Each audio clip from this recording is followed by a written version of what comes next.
Good evening again. He says he just wanted to protect his friend. Now a Laurel County teen is behind bars. This is Christopher Vickers. He faces a second-degree assault charge. Vickers is accused of hitting a man in the back of the head with a piece of wood during a fight. During an interview with WYMT's Hannah Reynolds, an emotional Vickers apologized. Police say Wednesday they were called to a fight on Douglas Boulevard that possibly involved a baseball bat. We learned that apparently two people had been in a verbal argument that turned into a fight, and that a third person intervened with some type of a spindle. Police say that third person was Christopher Luke Vickers. Vickers is accused of hitting one of the men on the back of the head. Police say it caused about a 4-inch deep cut to the victim.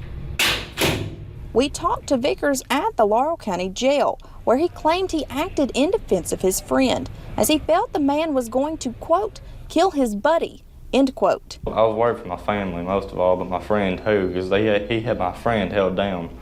I didn't want nobody to get hurt. I wouldn't hurt a flea. Vickers says he grabbed the piece of wood off his own porch down the road just to try and break up the fight, but never intended to hurt the man the way he did.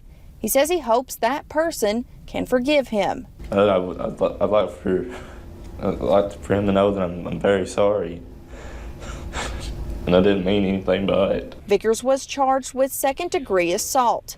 In Laurel County, Hannah Reynolds, WYMT Mountain News. Police say the injuries to the man were deep enough that he went to a nearby hospital to have stitches. And a man first arrested in a prowling case now faces a long list of additional charges. The Laurel County Sheriff's Office first arrested Marlo Baker in May. They say he was looking in windows at a home that was not his. During the arrest in May, deputies say he ran off. A grand jury indicted Baker, and yesterday deputies went looking for him again. They say he ran away again, but was caught after a short foot chase. Baker's charges include trespassing and assault of a police officer. And two people are behind bars after officials say they abused a young child. Dana Casey and Dylan Woods are facing charges. Woods is facing an assault charge and Casey a criminal abuse charge for an incident that happened in September of last year. Court records say Casey intentionally placed a child in the situation that caused him to be in danger. Officials say the child was severely beaten. Woods and Casey were taken to the Laurel County Detention Center. And tomorrow is a crucial day for miners who have been camped out on the tracks in Cumberlands after an emergency motion was filed by the company begging for court to allow them to move the coal. This was in response to the government's request not to allow the coal to leave until all former Black Jewel employees were paid.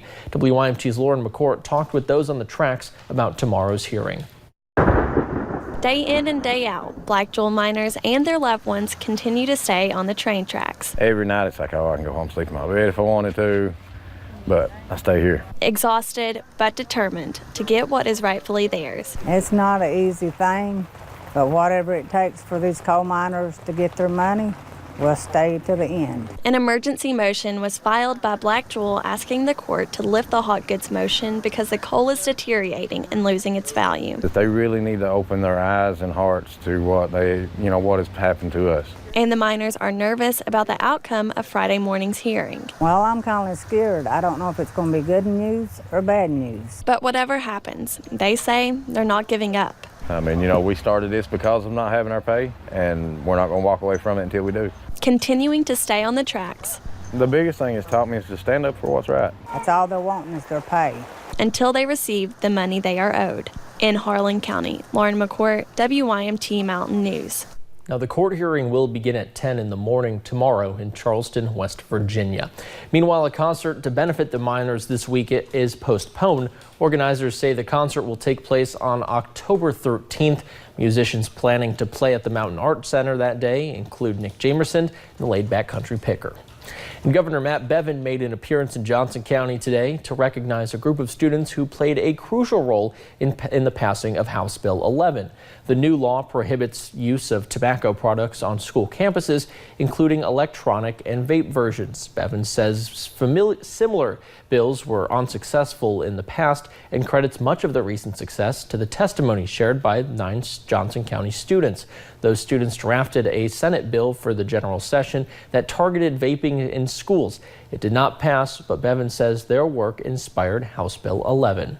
They saw the dangers of vaping. They saw the impact on their fellow students. They saw the safety concerns. They recognized this in their own classmates and in their own school, and they said somebody should do something.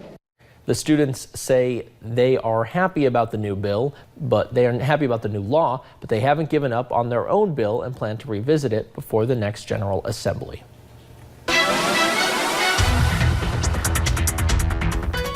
We've been dealing with those scattered showers and storms throughout the day, and some of us have actually seen more sunshine. We'll go ahead and take you to the Mountain Parkway. You can see plenty of sunshine over there, definitely on the drier side over into parts of Powell County. Now for here at the studio, starting to dry out now, but you can see those wet roadways, so we have definitely seen those showers and storms, and now we're starting to see sunshine return back to the forecast. Looking at satellite and radar, you can see those scattered showers and storms moving through our area earlier, starting to die down, but don't worry, more is on the way as we head into the rest of those evening hours. So still some heavy rain into parts of southern McGoffin County, Floyd County, a little bit into Knott County as well. And we're seeing that heavy rain moving through parts of Pike County. There's also some pretty heavy rain down into parts of Middlesboro. So there's that heavy rain just north of Pikeville, moving through parts of Pike County as well. So that's going to continue to push through slowly but surely, but hopefully giving us some much needed rain. So where we've seen that rain, definitely seeing cool off. 71 in Pikeville, 72 in Jackson, still warm. 87 here in Hazard,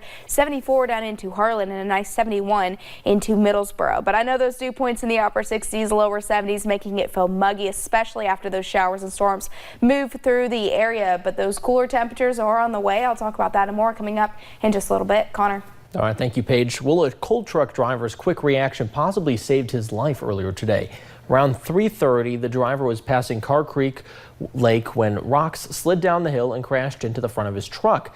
Though it did some damage to the 18-wheeler, the driver said if the rocks would have fell 2 seconds later, he believes they would have crashed into the cab of his truck.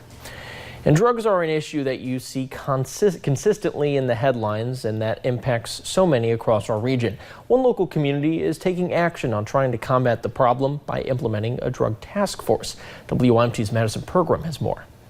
We see the impact of the drug epidemic It's like fighting a war. right here in our communities. Perry County and the surrounding counties, we've really been left with very minimal resources to fight the trafficking of drugs. An uphill battle by law enforcement officers like Perry County Sheriff Joe Engel. Every day it's like fighting, going to work, and being on the front lines of actual combat with what's going on in our county right now. Fighting with few resources. It's destroying our community. But the recent announcement of a new drug task force combining the Sheriff's Office, Hazard Police Department, and Kentucky State Police will provide help. They give us one of those positions, and they give the Hazard Police Department one of those positions, plus they'll use their own troopers. Aiming to combat an issue that impacts so many. You know, that's everywhere. That's from Hazard to Florida to Lexington, you know, every business is touched. Businesses like the pantry shelf in Hazard. It's a frustrating world right now. Susan Brotherton, the owner of Pantry Shelf, says it is a problem she has seen personally. We have a problem with stealing. People that are trying to fund their drug habit will steal. An issue that doesn't leave her discouraged. I see so many people every day, and 89% of what I see is not a drug problem. But hopeful. The more people working on this, the better off our community will be. Optimistic for a community that allows a better life for all the people living there. In Perry County, Madison Pergram, WYMT Mountain News. Officials say they hope to have the task force running within the next few months. Perry County Sheriff Joe Engel says the new drug task force will not only help Perry County, but will also benefit surrounding counties, including Leslie, Knott, Letcher, and Breathitt. While State Representative Rocky Atkins could run for U.S. Senate, he says it's an option for him. Atkins says he's been encouraged to enter the Senate race. He finished second behind Andy Beshear. It's May's Democratic primary for Kentucky governor. The longtime state representative would face Amy McGrath, among others, in the U.S. Senate primary. The winner would take on Senate Majority Leader Mitch McConnell. Atkins says he does not plan to announce his decision until after this year's election. And an historic Daniel Boone Hotel in Whitesburg is getting a makeover. Construction began recently to revitalize the building into a fully functioning hotel. The building sat unattended for close to 30 years. Construction workers are putting a new roof on the building as part of the stabilization phase of the project. Mayor Kraft says he isn't sure of an exact date of when the hotel will be finished, but says it will take at least 6 months of renovating. And rain chances continue on and off tonight and into your Friday as that cold front moves through, but then it's going to bring in some cooler temperatures, which will make for a pretty nice weekend ahead. I'll have those details coming up in just a little bit. But first, one of the pipelines near the explosion site in Lincoln County could reopen soon, why people in the community are a little concerned.